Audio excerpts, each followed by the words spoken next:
جواب میں اللہ رب العالمین نے ارشاد فرمایا، میری عزت کی قسم، میرے جلال کی قسم، میرے بلند مرتبے کی قسم، جب تک میرے بندے مجھ سے مغفرت طلب کرتے رہیں گے میں انہیں معاف کرتا رہوں گا۔ ناظرین، کسی شخص نے مولا علی علیہ السلام کے سامنے بلند آواز سے استغفر اللہ کہا تو آپ نے اسے فرمایا کہ کچھ معلوم بھی ہے کہ استغفار کیا ہے؟ استغفار بلند منزلت لوگوں کا مقام ہے، اور یہ ایک ایسا لفظ ہے جو 6 باتوں پر حاوی ہے۔ اول یہ کہ جو ہو چکا اس پر نادم ہو، دوسرا یہ کہ ہمیشہ کے لیے اس کے مرتکب نہ ہونے کا پکا ارادہ کر چکا ہو، تیسرا یہ کہ مخلوق کے حق ادا کرنا یہاں تک کہ اللہ کے حضور میں اس حالت میں پہنچو کہ تمہارا دامن پاک اور صاف ہو اور تم پر کوئی مواخذہ نہ ہو، چوتھا یہ کہ جو فرائض تم پر عائد کیے ہوئے تھے اور تم نے انہیں ضائع کر دیا تھا انہیں اب پورے طور پر بجا لاؤ، پانچواں یہ کہ جو گوشت حرام سے نشو نما پاتا رہا ہے اس کو غم اور اندوہ سے پگھلاؤ یہاں تک کہ کھال کو ہڈیوں سے ملا دو کہ پھر سے ان دونوں کے درمیان نیا گوشت پیدا ہو، اور چھٹا یہ کہ اپنے جسم کو اطاعت کے رنج سے آشنا کرو جس طرح اسے گناہ کی شیرنی سے لذت اندوز کیا ہے، اور پھر کہو استغفر اللہ۔ ناظرین، اس فرمان سے یہ مطلب ہرگز نہیں لیا جائے گا کہ استغفار نہیں پڑھنا چاہیے یا بلند آواز میں استغفار پڑھنے میں کوئی برائی ہے، بلکہ یہ فرمان استغفار اور استغفار پڑھنے والے کا صحیح مقام پہچاننے اور قول میں صادق ہونے کا تقاضا کرتا ہے۔ اس فرمان میں اس جانب اشارہ ہے۔ استغفار ایک ایسا عمل ہے جس پر وعدہ خداوندی ہے کہ امت عذاب سے محفوظ رہے گی۔ آج ہم جو طرح طرح کے عذابات کا شکار ہیں، اس کی وجہ یہ ہے کہ ہم اللہ تعالیٰ سے سچے دل سے معافی اور استغفار نہیں کرتے، کیونکہ اگر ہم گناہوں کے بعد سچے دل سے استغفار کرتے رہیں تو ہم اس طرح کے پریشان کن حالات سے ہرگز دوچار نہ ہوتے، کیونکہ قرآن پاک میں ارشاد خداوندی ہے، اور اللہ تعالیٰ ہرگز نہ عذاب کرتا ان پر جب تک تو رہتا ان میں، اور اللہ ہرگز نہ عذاب کرے گا ان پر جب تک وہ معافی مانگتے رہیں گے۔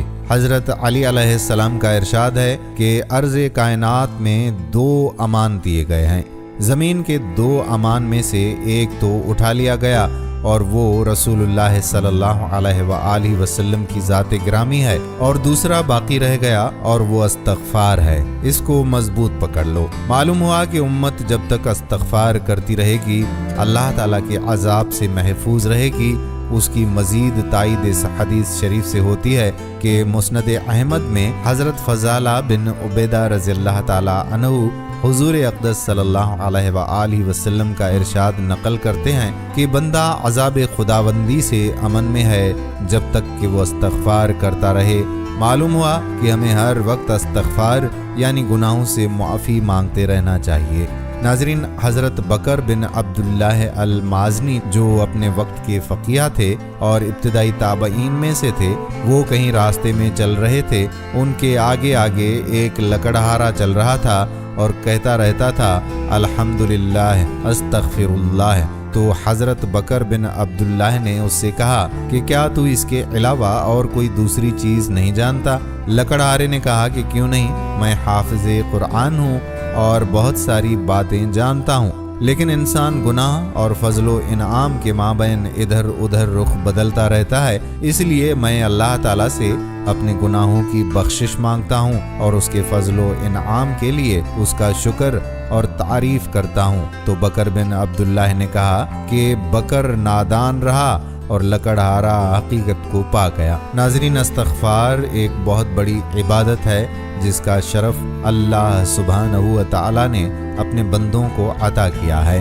اللہ تعالیٰ کے نبی مکرم حضرت محمد صلی اللہ علیہ وآلہ وسلم نے خود اپنے اوپر استغفار کو لازم کر رکھا تھا، تو پھر دیگر مسلمانوں کا کیا حال ہوگا؟ استغفار کرنے والوں کو اللہ کی محبت ملتی ہے، اور اللہ مغفرت مانگنے والوں کو اور استغفار کرنے والوں پر بہت بڑا ہی کرم فرمانے والا ہے۔ استغفار کے معنی مغفرت کی طلب کے ہیں، اور مغفرت کے معنی گناہوں کی پردہ پوشی اور ان کے شر سے بچاؤ ہے۔ بندہ اللہ سے استغفار کرتا ہے کہ اللہ دنیا میں اس کے گناہ پر پردہ ڈال دے اور اس کا گناہ اس کی فضیحت کا سبب نہ بنے، آخرت میں بھی اس کو ظاہر نہ کرے اور اپنی رحمت اور عفو سے اس کا گناہ معاف فرما دے۔ استغفار کی فضیلت یہ ہے کہ قرآن کریم میں استغفار کرنے کی ترغیب کثرت سے دی گئی ہے۔ ایک مقام پر فرمایا، اللہ سے استغفار کرتے رہو، بے شک اللہ بڑا غفور و رحیم ہے۔ ابن کثیر رحمۃ اللہ علیہ فرماتے ہیں کہ رات کی آخری گھڑیاں یعنی تہجد کا وقت استغفار کا بہترین وقت ہے۔ حضرت یعقوب علیہ السلام کو ان کے بیٹوں نے جب معافی کی درخواست کرنے کو کہا تو انہوں نے سحر کے وقت کا انتظار کیا اور سحر میں اللہ سے ان کے لیے معافی کی درخواست کی۔ ناظرین، ایک بڑا مشہور واقعہ ہے کہ ایک بار امام احمد بن حنبل رحمۃ اللہ علیہ سفر میں تھے۔ ایک قصبے میں رات ہو گئی تو نماز کے بعد مسجد میں ہی ٹھہرنے کا ارادہ کر لیا۔ ان کی عاجزی اور انکساری نے یہ گوارا نہ کیا کہ لوگوں کو اپنا تعارف کروا کر خوب آؤ بھگت کروائی جائے۔ مسجد کے خادم نے امام کو نہ پہچانا اور ان کو مسجد سے باہر نکلنے کا کہا۔ امام صاحب نے سوچا کہ مسجد کے دروازے پر سو جاتا ہوں، لیکن خادم نے وہاں سے بھی کھینچ کر نکالنا چاہا۔ یہ تمام منظر ایک نان بائی نے دیکھ لیا جو مسجد کے قریب ہی تھا۔ اس نان بائی نے امام صاحب کو اپنے گھر رات ٹھہرنے کی پیشکش کر دی، جبکہ وہ امام صاحب کو جانتا تک بھی نہ تھا۔ امام صاحب اس کے گھر تشریف لے گئے تو دیکھا کہ نان بائی کام کے دوران بھی کثرت سے استغفر اللہ کر رہا ہے۔ امام صاحب نے استفسار کیا کہ کیا تمہیں اس قدر استغفار کرنے کا پھل بھی ملا ہے؟ نان بائی نے جواب دیا کہ میں نے جو بھی مانگا ہے اللہ مالک الملک نے عطا کیا ہے، ایک دعا ہے جو ابھی تک قبول نہیں ہوئی ہے۔ امام صاحب نے پوچھا کہ وہ کون سی دعا ہے؟ نان بائی بولا کہ میرے دل میں کچھ دنوں سے یہ خواہش مچل رہی ہے کہ امام احمد بن حنبل رحمت اللہ علیہ سے ملنے کا شرف حاصل کر لوں۔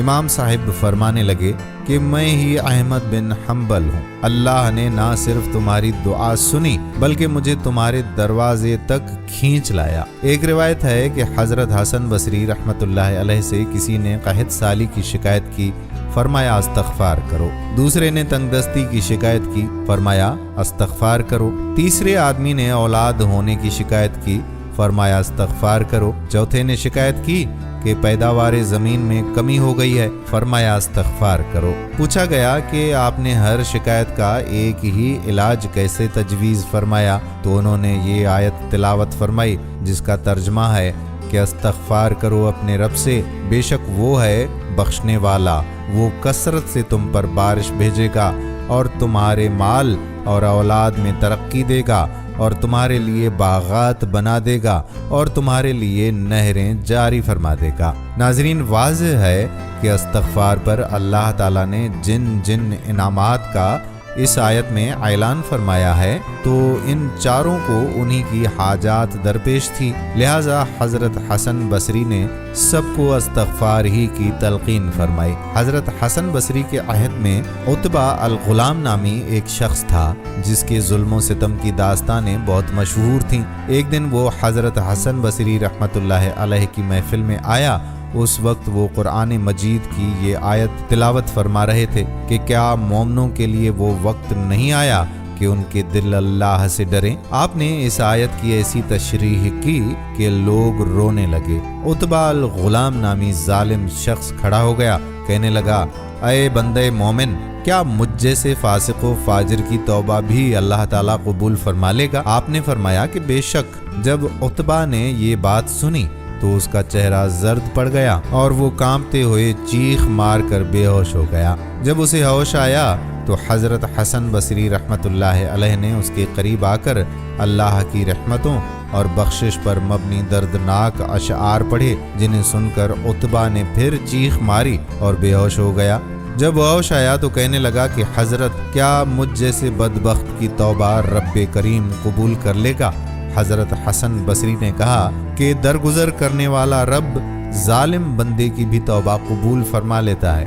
اس وقت عتبہ نے سر اٹھا کر اللہ سے 3 دعائیں کی کہ اے پروردگار، اگر تو نے میرے گناہوں کو معاف اور میری توبہ کو قبول فرما لیا ہے تو ایسے حافظے اور عقل سے میری عزت افزائی فرما کہ میں قرآن مجید اور علوم دین میں سے جو کچھ بھی سنوں اسے کبھی فراموش نہ کروں۔ اے پروردگار، مجھے ایسی آواز عنایت فرما کہ میری قرأت کو سن کر سخت سے سخت دل بھی موم ہو جائے، اور اے پروردگار مجھے رزق حلال عطا فرما اور ایسے طریقے سے دے جس کا میں تصور بھی نہ کر سکوں۔ اللہ تعالیٰ نے عتبہ کی تینوں دعائیں قبول فرما لیں۔ اس کا حافظہ اور فہم و فراست حیرت انگیز طور پر بڑھ گئی اور آواز میں ایسی رقت پیدا ہو گئی کہ جب وہ قرآن مجید کی تلاوت کرتا تو ہر سننے والا گناہوں سے تائب ہو جاتا، اور اس کے گھر میں ہر روز ایک پیالہ شوربے کا اور 2 روٹیاں رزق حلال سے پہنچ جاتی، اور کسی کو معلوم نہیں تھا کہ یہ کون رکھ جاتا ہے۔ اس حکایت سے یہ سبق ملتا ہے کہ گناہ سے توبہ کرنے والا بے گناہ کی مانند ہوتا ہے، کیونکہ گناہ کی حقیقت ہے کہ رب سے دوری اور توبہ کی حقیقت ہے رب سے قربت اور نزدیکی۔ لہٰذا جو شخص سچے دل سے توبہ کر لیتا ہے وہ اللہ کے قریب ہو جاتا ہے۔ ناظرین، حضرت حسن بصری رحمۃ اللہ علیہ فرماتے ہیں کہ ایک دن میں ایک عابد نوجوان کے ہمراہ بصرہ کے بازاروں اور گلیوں میں چکر لگا رہا تھا کہ ہم ایک طبیب کے پاس پہنچے جو کرسی پر بیٹھا ہوا تھا۔ اس کے سامنے مرد، عورتیں، بچے ہاتھ میں بوتلیں لیے کھڑے تھے۔ ان بوتلوں میں پانی تھا اور ان میں سے ہر ایک حکیم صاحب سے اپنی بیماری کا علاج دریافت کر رہا تھا۔ یہ نوجوان حکیم کی طرف بڑھا اور کہنے لگا کہ حکیم صاحب، کیا آپ کے پاس کوئی ایسی دوا بھی ہے جو گناہوں کو دھو ڈالے اور دلوں کی بیماریاں ٹھیک کر دے؟ حکیم صاحب نے کہا، جی ہاں۔ تو نوجوان نے کہا کہ اچھا، پھر مجھے دیجئے۔ حکیم صاحب نے کہا کہ 10 چیزیں مجھ سے حاصل کر لے۔ تواضع کے درخت کی جڑوں کے ساتھ فقر کے درخت کی جڑیں لے لے اور توبہ کا ہیلا اس میں ڈال دے، پھر اس کو رضا کی کھرل میں ڈال دے، پھر قناعت کے ہاون دستے سے اسے کاٹ دے، پھر اس کو تقویٰ کی دیگ میں ڈال دے اور حیا کا پانی اس میں ملا دے اور محبت کی آگ سے اسے جوش دے دے، اور پھر شکر کے پیالے میں اس کو نکال دے اور امید کے پنکھے سے اس کو ہوا دے، یعنی ٹھنڈا کر، پھر اس کو حمد کے چمچے سے پی لے۔ جب آپ اس طرح کر لیں گے تو دنیا اور آخرت کی ہر بیماری اور ہر مصیبت سے آپ کو فائدہ ہو جائے گا۔ فائدہ ہی نہ ہوگا بلکہ بیماریاں بھی دور ہو جائیں گی۔ ناظرین، حضرت ابراہیم بن ادہم رحمۃ اللہ علیہ سے پوچھا گیا کہ اللہ تعالیٰ کا ارشاد ہے کہ ادعونی استجب لکم، مجھے پکارو میں قبول کروں گا، لیکن ہم دعا مانگتے ہیں وہ قبول نہیں ہوتی۔ فرمایا، دعائیں کیسے قبول ہوں؟ تمہارے دلوں کی 10 چیزیں مر گئی ہیں۔ نمبر 1، تم نے اللہ تعالیٰ کو پہچان لیا لیکن اس کا حق ادا نہیں کیا۔ نمبر 2، تم نے اللہ تعالیٰ کی کتاب پڑھی لیکن اس پر عمل نہ کیا۔ نمبر 3، ابلیس ملعون سے دشمنی کا دعویٰ تو کیا لیکن اس سے دوستی کر لی۔ نمبر 4، پیغمبر صلی اللہ علیہ وآلہ وسلم کے ساتھ محبت کا دعویٰ تو کیا لیکن ان کی نسبت کو یکسر چھوڑ دیا۔ نمبر 5، جنت کی محبت کا دعویٰ تو کیا لیکن اس کے لیے عمل نہ کیا۔ نمبر 6، جہنم سے خوف کا دعویٰ تو کیا لیکن گناہوں سے باز نہ آئے۔ نمبر 7، موت کے حق ہونے کا دعویٰ تو کیا لیکن اس کی تیاری نہ کی۔ نمبر 8، دوسروں کے عیوب تلاش کرنے میں تو مشغول ہو گئے، اپنے عیوب کی اصلاح چھوڑ دی۔ نمبر 9، اللہ تعالیٰ کا دیا ہوا رزق کھاتے ہیں لیکن شکر کرنا چھوڑ دیا۔ نمبر 10، مردوں کو اپنے ہاتھوں سے دفن کرتے ہیں لیکن عبرت حاصل نہیں کرتے۔ ناظرین، اللہ کا عذاب بہت سخت ہے، لیکن اگر اپنے گناہوں کی وجہ سے انسان کسی آزمائش میں آ جائے تو اس کے ختم کرنے کا بھی اللہ تبارک و تعالیٰ نے طریقہ بتا دیا ہے، جو